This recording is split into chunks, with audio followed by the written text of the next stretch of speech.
자, 이제 저희가 준비한 두 번째 안건으로 넘어가 보도록 하겠습니다. 두 번째 이슈 띄워주시죠. 자, 보톡스 이렇게 띄워드렸습니다. 뭐 상품명이긴 한데요. 우리 시청자분들이 이해하기 쉬우시라고 이렇게 한번 적어봤습니다. 정확히 말하면 톡신 관련주들 얘기를 한번 해보려고 하는 건데 최근에 내수 시장뿐만 아니고요. 수출까지 호조를 보이면서 상반기의 실적들 대체로 어닝 서프라이즈를 기록하는 모습이었습니다.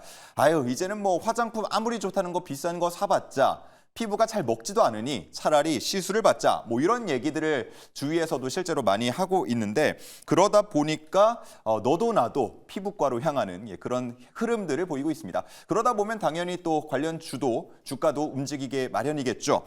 자, 그러면 박철순 우리 전문가가 주목한 이유 한번 들어보죠.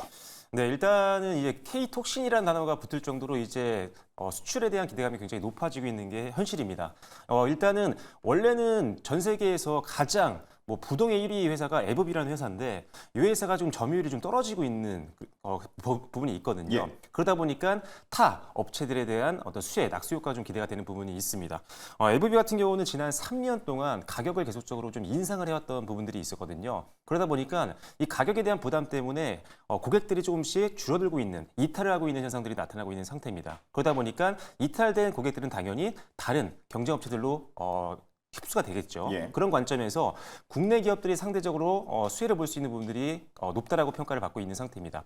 특히 국내 이제 톡신 관련된 기업들 같은 경우는 상대적으로 가성비에서 상당히 우위에 있다라는 평가를 받고 있는 상황이기 때문에 일단은 비싼 가격 때문에 1위 기업에서 빠져나왔던 고객들이라면 당연히 국내 톡신 회사 쪽의 제품들을 쓸 확률이 꽤 높다라는 점 기억을 하시면 될 것 같고요. 거기다 이제 2025년도 내년에 각 기업별로 우리나라 국내 톡신 기업들 공장 증설에 대한 내용들이 또 있고요. 거기다 추가적으로 신규 제품 허가 승인도 있습니다. 해외 같은 경우 또 승인을 받아야 되는 부분들이 있는데 이런 기대감이 있기 때문에 올해보다 내년이 훨씬 더 실적 기대감이 더 높다라는 점 기억하시면 될 것 같고요. 내년에 평균 수출 실적은 올해 대비 약 30% 정도 고성장이 예상이 되기 때문에 앞으로의 수출 성장 기대 한번 해보시면 좋을 것 같습니다. 마지막으로 이제 실적, 수출을 기반으로 해서 실적이 높아지다 보니까 일단 기본적으로는 전반적인 우리들 기업, 톡신 기업들의 이익 성장도 기대를 해볼 수가 있는데 이 정도 수출에 대한 기대감이 있다면 이제 멀티플도 상향 조정해야 된다라는 게 현재 증권업계에서의 평가입니다. 그렇기 때문에 일단 주가 최근에 좀 많이 올라왔던 부분들도 있지만 지금의 어떤 수출 전망이라든지 이익 성장에 대한 부분들 그리고 마진율 개선에 대한 부분들을 우리가 고려한다라고 한다면 충분히 추가 상승도 기대해 볼 수 있으니까요. 관련된 종목군들 전체적으로 다 이미 보시면 좋을 것 같습니다. 네, 우리나라 기업들이 이렇게 만드는 제품들을 보면 정말 잘하는 게 같은 가격에 정말 좋은 제품들을 잘 만들어내잖아요. 이쪽 톡신 관련돼서도 그런 평가를 실제로 국내외에서 받고 있는 상황인데 자, 그렇다면 두 분의 탑픽 종목이 무엇일지 더 궁금해집니다. 두 분의 종목을 함께 확인해 보시죠. 자, 메디톡스와 휴젤이 나왔습니다. 이 두 종목을 나란히 이렇게 보니까 뭐 약간 두 분이 싸워야 할 것 같은 생각도 들기도 하는데 자, 그러면 메디톡스 먼저 한번 선정 이유 들어볼까요? 네, 아무래도 이제 국내 1위, 2위는 다 나와야 되는 것 같습니다. 그래서 메디톡스 같은 경우에는 이제 아무래도 모멘텀 자체가 지속적으로 좀 성장을 하고 있고 국내 2위에 대한 점유율을 가지고 있는데 우리가 이제 향후 전망을 보시게 되면은 지금 우리가 좀 이제 보톨리눔 톡신 관련돼서 이해를 하시기 위해서는 이 균주에 대해서 잘 이해를 하셔야 됩니다. 이거는 이제 균주에서 미생물을 수출한 다음에 그걸 통해서 이제 보톡스를 만드는 건데 이제 보톨리눔 톡신에 대한 균주를 가지고 있는 게 메디톡스고요. 그리고 지금은 이게 워낙 좀 치명적인 균이다 보니까 국가에서 국가로 이제 새롭게 이동이 안 되는 상황입니다. 근데 그게 가능했을 때 옛날에 쉬었을 때 그때 미리 가져왔던 게 메디톡스인데 지금 대웅제약이 균주를 새롭게 어떻게 만들었냐 거기에 대한 소송을 걸었고 지금 메디톡스의 균주를 훔쳤다라 얘기를 하고 있고 대웅제약이 지금 이 메디톡스와의 다른 균주라고 입증을 해야 되는 상황인데 사실상 이게 증명하기 어려운 상황이라 보시면 될 것 같습니다. 그래서 지금 점유율을 보시게 되면 휴젤 같은 경우에는 국내 40% 정도 점유율을 가지고 있고요. 메디톡스 같은 경우에는 30%대, 한 35% 점유율을 가지고 있고 대웅제약이 한 10% 점유율을 가지고 있었는데 이번에 소송에 승소를 해서 그 10% 이상의 점유율을 메디톡스가 가져오게 된다라고 하면은 국내 좀 점유율 1위를 좀 기대해 볼 수가 있지 않을까. 그래서 1위를 이제 굳건하게 지키는 휴젤 휴젤도 있지만 메디톡스가 이제 빠르게 추격을 하고 있기 때문에 좀 성장에 대한 모멘텀은 메디톡스가 좀 더 우리가 좀 기대 수익률로 가져갈 수가 있지 않을까 좀 생각을 해서 메디톡스를 좀 첫 번째 종목으로 말씀을 드렸고요. 그리고 그것뿐만 아니라 보톨리늄 톡신이 K뷰티가 유명해지기 시작을 하면서 이제 수출에 대한 성장이 뚜렷하게 메디톡스도 그렇고 대웅제약도 그렇고 휴젤도 그렇고 뚜렷하게 성장의 모멘텀을 만들고 있습니다. 그래서 산업에 대한 테마적으로도 굉장히 좋은 흐름을 보여주고 있다 보니까 좀 빠르게 추격을 하고 있는 메디톡스가 수익률도 이제 빠르게 쫓아가지 않을까 생각을 해서 메디톡스를 좀 더 주목을 하자 이렇게 말씀을 드리도록 하겠습니다. 좋습니다. 자, 그리고 휴젤인데 휴젤은 앞서서 이제 더블 체크할 때도 나왔던 오전장에서 체크업 종목으로 나왔던 종목입니다. 많은 분들이 눈여겨보시는 것 같은데 이유가 뭡니까? 네, 일단 뭐 국내 대표 에스테틱 업체 중에 하나이고요. 일단은 뭐 지금 톡신에 대한 내용들로 갖고 왔지만 톡신뿐만 아니라 필러라든지 화장품이라든지 뭐 봉합사라든지 굉장히 탄탄한 사업부를 많이 가지고 있고요. 이들 사업 간에도 시너지 효과가 잘 나고 있는 상태이기 때문에 일단 뭐 실적이라든지 사업에 대한 안정성은 상당히 높은 회사다라고 말씀드리겠고요. 두 번째로는 사실 문제점이 좀 있었죠. 많은 분들이 이제 검색해 보셔서 아실 테지만 메디톡스와 또 이제 소송이 있었습니다. 하지만 얼마 전에 이제 6월달에 예비 판결이 났는데 일단은 뭐 큰 문제는 없다라는 게 나왔기 때문에 일단 본 판결 때 어떤 내용이 나올지 100% 예측은 못하지만 예비 판결 이후에 특별한 이슈가 없다라고 한다면 본 판결까지도 큰 문제 없이 마무리가 될 것으로 예상하고 있기 때문에 걱정 안 하셔도 될 것 같다. 그리고 이 양사의 소송에 대한 문제들은 이미 너무 오래된 내용이기 때문에 크게 걱정할 필요는 없다. 이미 선반영된 부분이다라고 말씀드리도록 하겠습니다. 그리고 일단 가장 기대되는 건 역시나 톡신 쪽 사업부에 대한 성장 기대감이 있는데 이 회사가 이제 글로벌 톡신 시장이 가장 큰 데가 이제 미국이거든요. 미국이 1위인데 미국 시장에 이제 본격적으로 올해부터 진출을 시작을 했습니다. 7월 달에 이제 선적을 마쳤고요. 이제 본격적으로 하반기 때 실적 반영을 기대해 볼 수 있는 상황이기 때문에 이제 본격적인 톡신 사업부의 실적 고성장을 우리가 기대를 해볼 수 있는 상황이 만들어졌다. 이렇게 기억을 하시면 될 것 같습니다. 중국 쪽도 최대 수출을 했었던 시기 정도까지 지금 매출 다시 회복한 모습이기 때문에 일단 수출에 대한 기대감 계속적으로 여러분들이 갖추고 계시면 될 것 같고요. 그리고 이로 인해서 2분기 때 어닝 서프라이즈를 달성을 했고 올해 영업이익 기준으로 봤을 때는 작년 동기 대비했을 때 한 40% 정도 고성장이 예상이 되고 있기 때문에 일단 실적만 보더라도 역시나 우리가 관심을 가져야 되는 대표적인 톡신 기업이다라고 말씀을 드리도록 하겠습니다. 네, 좋습니다. 투자하는 입장에서 우리 주주분들이 가장 두려워하는 게 갑자기 나온 그 소송 소식이거든요. 그러다 보니까 뭐 걱정하지 않아도 된다라고 말씀을 해주셨지만 실제로 주주들이 그렇게 느끼는지 시크릿 주주 시간 통해서 한번 확인해 보겠습니다. 네, 두 번째 시크릿 주주 시간입니다. 이번에는 메디톡스 종목 토론방 먼저 입장해 보도록 할게요. 어떤 이야기 남겨주셨을까요? 역시 정말 소송이라는 단어가 눈에 띄는데요. 한번 자세한 의견 들으러 입장해 볼까요? 삼공장 신의 한 수였다. 원조 맛집 메디아 너의 실력을 보여줘 라고 남겨주셨는데요. 삼공장 우크라이나의 필러 제조소 승인도 받아냈습니다. 과연 앞으로의 전망은 어떨지 잠시 뒤에 이야기 나눠보고요. 다음 의견도 함께 볼게요. BLA는 천천히 그러나 확실하게 라고 남겨주시면서 다른 종목들의 기간에 대해서도 남겨주셨습니다. 올해 초에 신청이 거절되고 나서 올해 말에 다시 한번 재신청하겠다라고 밝혔는데요. 과연 매니저님들은 어떤 전망 예측하실까요? 잠시 뒤에 만나보시고요. 다음 종목 토론방 휴젤로 입장해 보도록 하겠습니다. 실적도 잘 나왔는데 2년 된 상패 이슈는 그대로네 라고 남겨주셨습니다. 상장 폐지에 대해서는 명확히 결정된 게 없다라고 밝혔는데요. 과연 어떤 자세한 의견 더 있을지 함께 입장해 보시죠.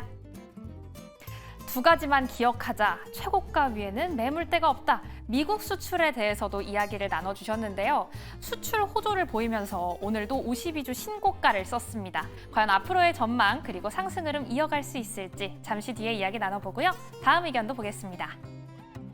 소송하다 날 새는 보톡스 업종, 정말 소송이라는 키워드가 빠질 수가 없네요. 과연 이 소송에 대해서 추가적이고 자세한 의견, 어떤 의견 가지고 계실지 지금 바로 만나보시죠. 자, 이렇게 주주들이 나누고 있는 이야기를 한번 들어봤고요. 메디톡스 관련해서는 삼공장 얘기도 있고 뭐 신제품에 대한 얘기도 있는데 어떻습니까? 기대 좀 많이 가져봐도 되겠습니까? 네, 일단은 뭐 상공장 모멘텀을 좀 좋게 잘 가져갈 수 있을 거라고 생각을 하고 있고요. 이거를 보시게 되면 이제 우크라이나의 이제 인근 지역과 우크라이나에서 수요가 증가를 했기 때문에 대량 생산을 하겠다. 그래서 거기에 대한 승인이 나타난 겁니다. 승인이 나고 나서 우리가 생산을 많이 할 테니까 많이 팔겠다 이게 아니라 많이 팔리고 있으니까 많이 생산을 하겠다라고 이제 얘기를 하고 하고 있는 거기 때문에 이미 생산 시설만 구축이 된다라고 하면 실적은 빠르게 성장을 할 수가 있는 형성이 되어 있기 때문에 여기에 대한 모멘텀 이제 좀 강하게 이어질 수가 있을 거라고 좀 생각을 하고 있고요. 그리고 BLA 관련돼서도 이제 말씀을 주셨는데 이거 같은 경우는 이제 품목 허가 신청이죠. FDA 쪽에 품목이 허가가 된다라고 하면은 새롭게 수출을 할 수 있는 이제 품목들 자체가 늘어나기 때문에 실적에 대한 기대감이 다시 한번 더 커질 수가 있겠지만 제가 봤을 때 요거 하나를 바라본다라고 하는 거는 좀 위험하다라고 좀 생각을 하고 있습니다. 아무래도 FDA 쪽에 승인 받는 것 자체가 굉장히 쉽지가 않습니다. 아까도 이제 우리 주주님께서 말씀하셨던 것처럼 3년 이상 걸리는 경우도 많기 때문에 우리가 이번에 제가 봤을 때 메디톡스 굉장히 가격적인 메리트가 있는 구간이라서 지금 뭐 우리가 접근을 한다 하더라도 BLA가 재신청이 되고 결과가 나오기 전에 미리 올랐다면은 미리 수익을 챙기는 전략으로 가셔야지 이거 우리가 펜은 까보고 가겠다 이렇게 해서 계속해서 좀 기다렸다가는 결과가 좋더라도 이제 재료 소멸로 세론이 나타날 수도 있고요. 결과가 안 좋다라고 하면은 패닉셀로 이어질 수가 있다 보니까 리스크는 항상 피해가는 게 중요하다는 관점으로 바라보시고 이거를 참고하시면 좋을 거라고 말씀드리도록 하겠습니다. 네, 무조건 낙관적이지 않은 객관적인 좀 전망을 분석을 해주신 것 같고요. 휴젤과 관련해서 뭐 소송 얘기는 앞서서 얘기를 전해주셨으니까 이 자진 상폐 얘기를 좀 걱정하는 이야기도 있는 것 같아요. 네, 일단 이게 좀 오래된 얘기긴 한데 사실 사측에서는 얼마 전에 이제 또 답변을 했었어요. 공시로 나왔었는데 아직은 뭐 정해진 게 없다. 근데 이걸 딱 부러지게 좀 해줬으면 좋겠는데 아직도 좀 여지를 막 주는 것 같이 그러다 보니까 주주들 입장에서 사실 이게 불안한 거죠. 예. 근데 이제 이런 것들이 만약에 확정이 된다라고 한다면 뭐 3개월 내에 재공시하겠다라고 언급을 해놨지만 일단 사실 제가 봤을 때 지금 가장 확률이 높은 거는 이 회사가 지금 최대 주주를 보시면 아프로디테 홀딩스거든요. 근데 요 아프로디테 홀딩스의 공동 제일 최대 주주가 또 CBC 그룹이 있습니다. 근데 요 회사가 지금 인수를 하려고 하는 것 같은데 하지만 인수를 하려고 해도 상당히 많은 걸림돌들이 있습니다. 일단 인수 자금이 필요한데 한 7, 8천억 원 이상은 필요할 것 같거든요. 예. 그 자금도 이제 모집하는 기간이 좀 필요할 것 같고 그다음에 추가적으로 산자부에 또 허가도 있어야 됩니다. 이게 왜냐하면 다른 회사로 다른 국가로 데리고 가려고 하는 그런 느낌들이 있거든요. 근데 아무래도 이 톡신 같은 경우가 이동할 때 좀 이게 또 허가를 받아야 되는 부분들이 있다 보니까 그런 것들을 다 하려면 아직 좀 먼 얘기다라는 생각이고 아직 정해진 게 없기 때문에 지금 주가에는 크게 뭐 반영이 되지 않고 있다. 왜냐하면 이게 반영이 됐다면 지금 조정이 많이 나왔어야 되거든요. 예. 근데 오래된 이야기고 주가에는 크게 지금 영향을 받지 않고 오히려 신고가를 계속 경신하고 있는 모습들이니까요. 일단 지금은 오히려 소송 문제가 없어졌다. 그래서 법률 수수료가 나갔던 부분이 오히려 줄어들기 때문에 지금 마진이 더 좋아질 수 있는 경비가 많이 줄어든 상태다. 이런 부분에 더 집중을 하시는 게 좋을 것 같습니다. 알겠습니다. 실적 쪽을 좀 중심으로 보고 투자하자라는 의견이었고요. 그러면 이제 두 분의 가격 전략 한번 들어보도록 하겠습니다.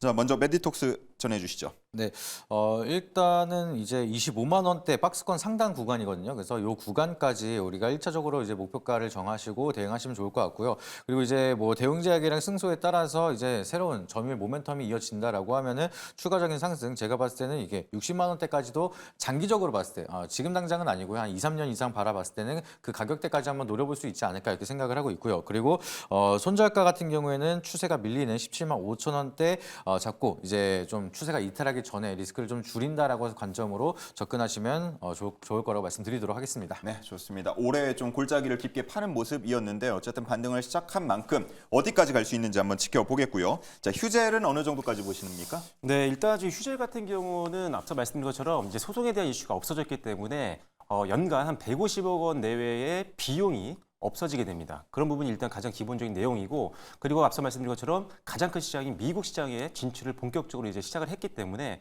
앞으로 실적 성장에 대한 부스터가 좀 생길 수 있는 기업이다라고 보시면 될 것 같아요. 일단 지금 현재 아까 톡방에서 나왔던 것 같은데 일단 고점을 뚫고 있는 종목이기 때문에 상단에는 아무도 매수한 사람이 없습니다. 예. 그래서 매물대의 저항은 없기 때문에 이럴 때는 항상 상방 열어놓으시고 익절 가격을 따라 붙이면서 최대한 수익률을 극대화시키는 전략이 필요합니다. 현재 추세라고 본다면 일단은 1차 목표가로 33만 원 정도까지 제시를 예. 해드리도록 하겠고요. 그리고 손절가는 25만 원으로 제시를 해드리도록 하겠습니다. 네, 목표가 33만 원, 손절가는 25만 원 하단의 가격 전략 나가고 있습니다. 참고해 주시면 되겠고요. 자, 이제는 실적 발표로 넘어가서 우리 네 분의 매니저들이 어느 정도의 수익률을 현재까지 보이고 있는지 바로 확인해 보겠습니다.